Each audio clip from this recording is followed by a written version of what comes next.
My name's Jenna Gaskin, again, and this is for week 2, film 1, Modern Marvels Paint.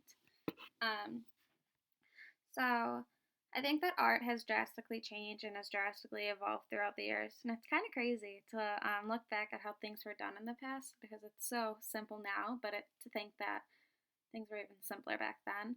Um, the video mentioned how back when people would paint on walls in southern France specifically, back like 34,000 years ago, they used whatever they could to paint art. It talked about how there are only 5 colors available to them, and it was red, orange, yellow, white, and black. And I just feel like it's crazy to only limit yourself to those 5 colors. And I think it's just crazy to me because like now if you go to like the store you can buy a box of crayons and there's like 20 different variations of each color, or like in the video if you go to a paint store there's like thousands of different colors to pick from. um, I don't know, I also think it's weird that they would use like feathers and animal hair to use as like a paintbrush, because now I feel like you could just go to the dollar store and buy like a 10 pack of little paintbrushes. So it's crazy that creativity is just like evolving and people are just making things so much simpler for us. Um, so yeah, I think color is one of the biggest evolutions for painting. Another evolution of paint would be how available it is now. And I'm not sure if I mentioned this earlier, um, but cave painters used whatever they could and whatever was left over, like rocks, to form the paint.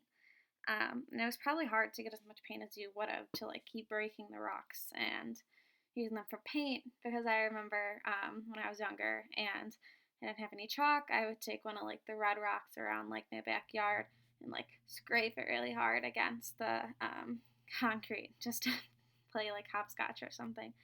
And I remember having to press really hard, and I just feel like it was probably so time consuming, and now it's like just everywhere. Like you can get paint at the dollar store. So, um, yeah, I think that that's another big evolution, that it's so available to us now, and it's not even a thought to be like, oh, where am I going to get this paint from? A third big evolution would be how paint was made. For example, they talked about rocks and then the linseed oil and how that comes from a flax plant, and that's how oil paintings were started. That linseed oil gives it a smooth and delicate, almost like texture. It's glossy, makes it pretty.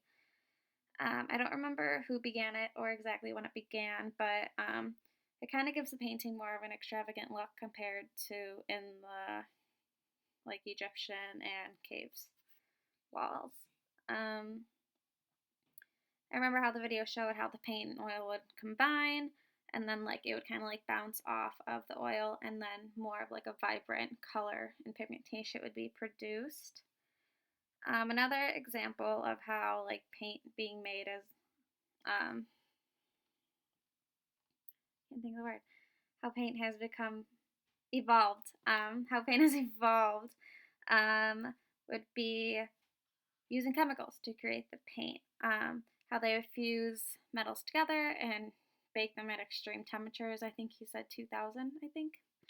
But at crazy temperatures, they would be baked at, and the compounds would create colors for the paintings. So he said that like blue paints were used from cobalt blues, and then orange paints were made from chrome orange. And then they came out with latex paint. And latex paint was made from a synthetic rubber and water. The latex paint dries by evaporation of water, and it's the easiest for people to use, and it's commonly used. Um, it's just crazy to think about how it can be made in gallons too, in minutes. Like if you go to Home Depot and you say, I want this color, and how you can just get it like that. How paint was just being made from like rocks, then the chemicals being together, then where it's to be on spot, like on demand made, is just kind of crazy to think about. And I think it's something that I took for granted. Like, it just, I don't know. I don't know. So, yeah, those are 3 big evolutions that I think have been done in the paint world. And I think those are the 3 biggest. My question for next week would be, which type of paint gives the best results when painting a picture in your own opinion. Learning about the different types of paint kind of makes me want to like go out and try it. Like I've obviously done like the finger painting with like basic paint from the store, but I feel like it would be fun to try the different types of painting and just kind of I feel like everyone has like what they think works best for them and their type of style in painting. And I just feel like it'd be interesting for like people to try them all. Like I don't know. So I think that would be cool for everyone to talk about their favorite type of paint. For my blog picture, I attached a watercolor painting that I just love. It's been hanging up in my room for a little bit. It's on the wall right behind where my camera is. Um, it's a watercolor painting, and I mentioned in my introduction blog that's my favorite type of painting. And so yeah, that's why I included it because it's just smooth and calming and pretty. Um, but that's it for my week 2 Film 1 Modern Movies painting video.